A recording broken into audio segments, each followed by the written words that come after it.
என் லைஃப்பில் இந்த மாதிரி ஒரு பெயின்ஃபுல்லான ஒரு சுச்சுவேஷனை நான் ஃபேஸ் பண்ணதே கிடையாது. மனசு முழுக்க வலி வலி மட்டும்தான்.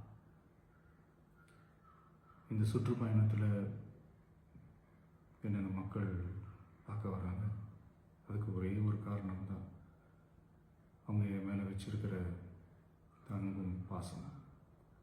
அந்த அன்புக்கும் பாசத்துக்கும் நான் எப்பவும் கடமைப்பட்டிருக்கிறேன்.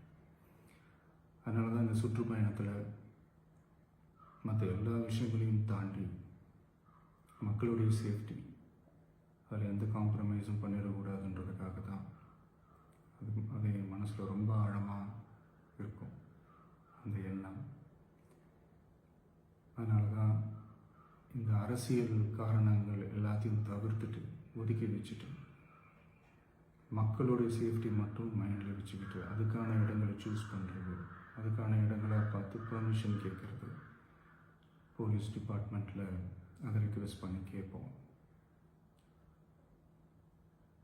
ஆனால் நடக்கக்கூடாதது நடந்துருச்சு. நானும் மனுஷன் தானே.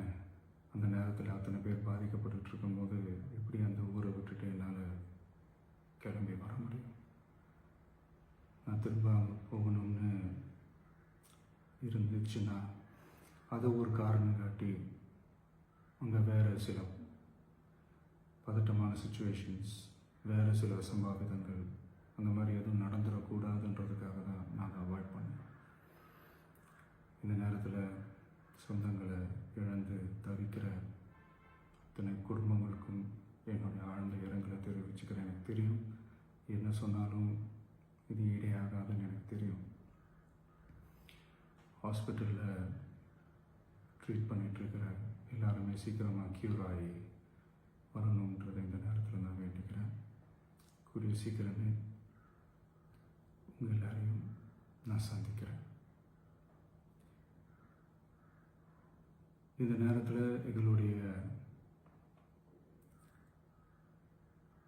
வலிகளை, எங்களுடைய நிலைமையை புரிஞ்சுக்கிட்டு எங்களுக்காக பேசின அரசியல் கட்சிகளை சார்ந்த நண்பர்கள், தலைவர்கள் அனைவருக்கும் என்னுடைய நன்றியை தெரிவிச்சுக்கிறேன்.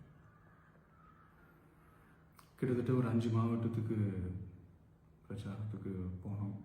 இந்த மாதிரி எதுவுமே நடக்கல. ஆனால் கரூரில் மட்டும் ஏன் எப்படி நடக்குது, எப்படி நடக்குது?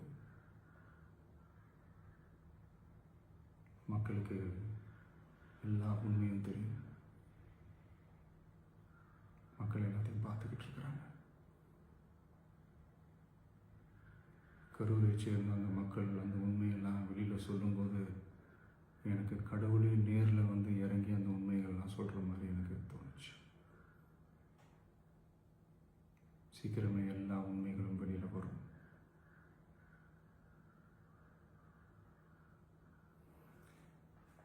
எங்களுக்கு தரப்பட்ட இடத்துல நாங்கள் போய் அந்த அந்த ஸ்பாட்டில் நின்று நாங்கள் பேசிட்டு வந்தோம். அதை தாண்டி எந்த தவறும் எங்கள் சைடில் நாங்கள் எதுவும் செய்யலை. பட் இருந்தாலும் எங்கள் கட்சியை சேர்ந்த நிர்வாகிகள், தோழர்கள் மேலே எஃப்ஐஆர், அது மட்டும் இல்லை சோஷியல் மீடியாவை சேர்ந்த நண்பர்கள், தோழர்கள், அவங்க மேலே எஃப்ஐஆர்லாம் போட்டு இப்போ பிடிச்சிக்கிட்டு இருக்கிறாங்க.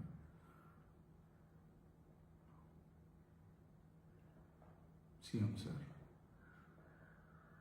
உங்களுக்கு ஏதாவது இந்த பழி வாங்கணும் அப்படின்ற எண்ணம் ஏதாவது இருந்துச்சுன்னா என்ன வேணாலும் பண்ணுங்க.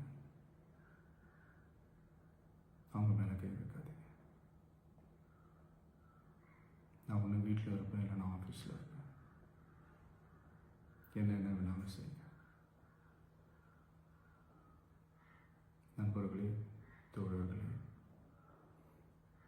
நம்மளோட அரசியல் பயணம் இன்னும் ஸ்ட்ராங்காக, இன்னும் தைரியத்தோட கண்டினியூ